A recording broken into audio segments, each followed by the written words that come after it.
Good morning, beautiful people. Just on my way to my first lesson, I thought it's about time I share with you how I became an instructor.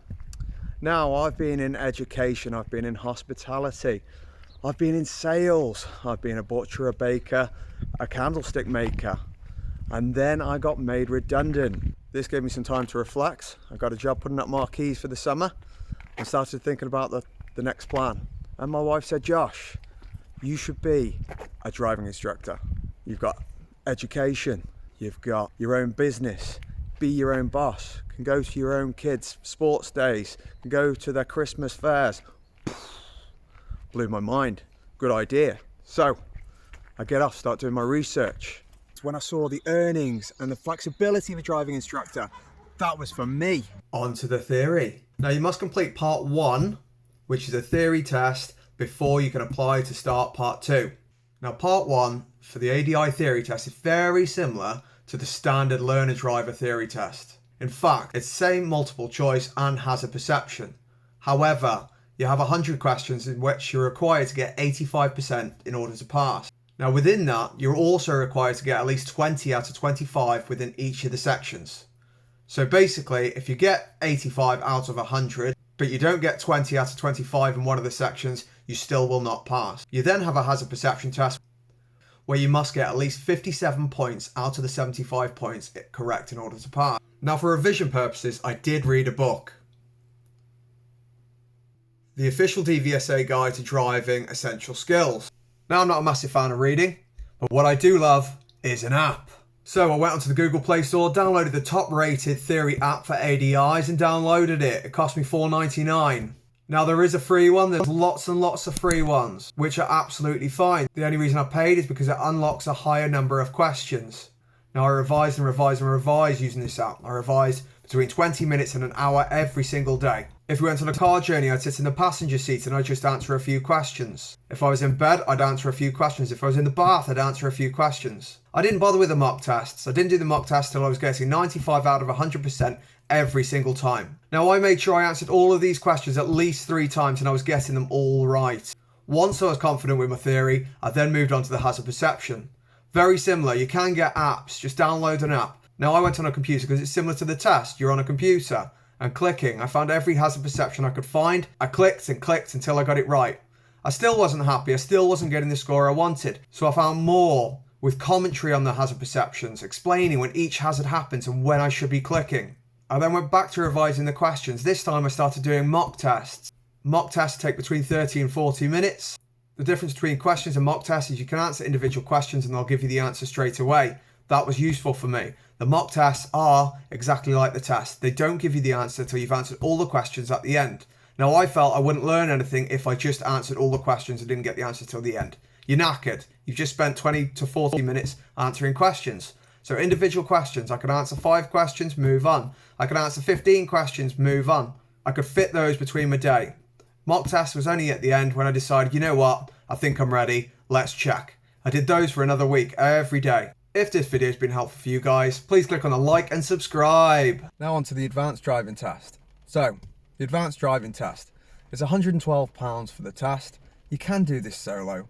All you've got to do is complete your theory, go online, book the advanced test. Now you've only got 3 attempts at this test. If you fail after the 3rd attempt, you're in a cooling off period for 2 years where you're not able to apply to become a driving instructor again. Now the test itself is very similar to the standard driving test, except it's 60 minutes instead of 38 minutes. And you can only get 6 minor faults instead of 15 minor faults. There are also a number of manoeuvres that you must complete, the same ones as on the standard driving test, but there's more of them. There is also motorway driving on the advanced test as well, so make sure you've been on there. Now, training wise, I'd advise anyone to go and get a few hours training. When I say a few, I'd say between 5 and 10 hours. Now, for the training for this, you can just go to any standard driving instructor. Anyone that is an approved driving instructor, that's fine, that'll be sufficient. Okay, because it's just, as I say, very similar to the standard driving test, except it's longer and requires a higher standard of driving. I myself had 10 hours driver training, and even after that, I still wasn't happy. So I picked up my brother, the most anxious passenger in the world, and I took him out every single day until he said, Josh, I've never been so comfortable in a car in my life. And then I knew I was ready. So I went for my test, passed, 2 minors. Nobody's perfect. So guys, The days of old school driving lessons are over, you know? You know when you got in the car and your instructor was like, we're going here today, we're doing this today, and you will do as I say. They're over. If you train to be a driving instructor now, you will hear these three words the most. Client-centered learning. Now what is client-centered learning? Well, I like to think of it a bit like that phrase, you can lead a horse to water, but you can't make it drink. Well, in this case, with client-centered learning, you'd sort of gently suggest that the horse goes towards the water, and then you wouldn't try and make it drink. Instead, you question the horse repeatedly, suggesting why there might be a positive effect to drinking that water, until eventually the horse comes up with a good idea and thinks, oh, I'm going to drink that water. So on to the part 3. Now this bad boy cost £111. Not bank breaking. It's a test with an examiner in the back. You'll be in the passenger seat and you will have a learner. Now your student could be a licence holder or it could be a learner. It doesn't matter. Now the issues with this test, you've only got 3 attempts. After your 3rd attempt, you've got a 2-year calling off period where you cannot apply to be a driving instructor again. On top of that, you've only got an approximate of a 33% pass rate, which means, guys, make sure you do your work. Now for this, to start with, first thing I did is I went with a trainer. I had between 35 and 40 hours lessons. During this time, the trainer would pretend to be a student. They'd show me the basics. They'd show me the main things that go wrong. They'd teach me where I should be looking. Don't look at the road, look at the student. Each lesson was around £35. Work that out, 35 times 40. I put 1,400 quid down before I even started. Now the minimum required lessons in order to apply to take your part 3 is 40 hours. However, 40 hours is not even close to scratching the surface. Speaking of surfaces, 40 hours is like jumping in the pool for the first time, spending an hour in there and saying, now I can swim. You can't.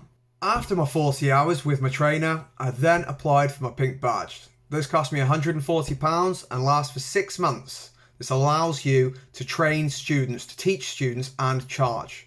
Now this is not to start a business. I reiterate, this is to improve your skills and your skills alone. However, it did help recuperate what I was paying out for per lesson, which was £35, which as you can imagine, trying to do that and a full-time job is quite difficult. So next, I had another 40 hours of training with a training instructor and a student this time. The instructor would sit in the back, I would be teaching the student.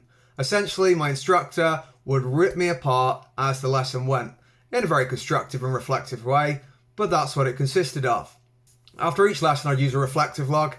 This could show me where I went wrong. All the obvious things that at the beginning seem really obvious, but you don't do. Why did my student just smash my wheel into the curb? Because you didn't grab the wheel quick enough, Josh. Needless to say, I quickly learned how to improve my lessons. Now you also need those reflective logs for your final test, okay? The examiner will expect to see a file of some form with your information to show what work you have actually done. So those reflective logs are not just something that people fancy doing, they are a must to show that how you have reflected throughout your journey to become a driving instructor. I completed over 50 reflective logs. That's the kind of content I'm talking when I say you need a file of reflection. So what I did is I got 10 students. I charged very cheap lessons, around £10 a lesson. I taught them each 20 hours. This equated to over 200 hours of extra teaching for myself. This test is like trying to spin 20 plates at once. You can learn to do it, but it takes time and practice. So, next stage. I'm now thinking I'm getting close to this test. It's nearly time. I've done 3 months on the pink badge. I've only got 3 months left. I need to start thinking about my first attempt. I find a student, my cousin in fact, wanted to learn to drive. Practice with him, took him to some lessons. We had really good synergy. You might laugh, but synergy's great, okay? You don't want someone that's super quiet in the car, that's going to make everything extra difficult. On top of the added pressure, you've got an examiner staring at you in the back. So I get to my test, my examiner's there, jumps in the car, off we go. Now, those plates are spinning and I'm keeping those plates spinning, guys. However, what I cannot reiterate enough is if your student does something wrong, whatever you do, stop the car and correct it. Don't ignore it and make it go away. It won't work. So I get back to the test centre, drop the examiner off he goes inside for 5-10 minutes, comes back out, asks me how I think it went. I think it went okay. I think I might have made a few hiccups. Who hasn't? He says I passed. Boom. And that, guys, is when I knew my world had changed. I was going independent, I was going to be my own boss, and no one was going to stop me. So first thing I did, I started a Facebook page. I got myself a new car. I got myself a website. Guys, if you're thinking about becoming a driving instructor and you've got any questions at all, feel free to pop a comment below or get in touch and I'll do my best. So make sure you come back next Saturday for the next video, potential earnings of a driving instructor. Thanks again, guys.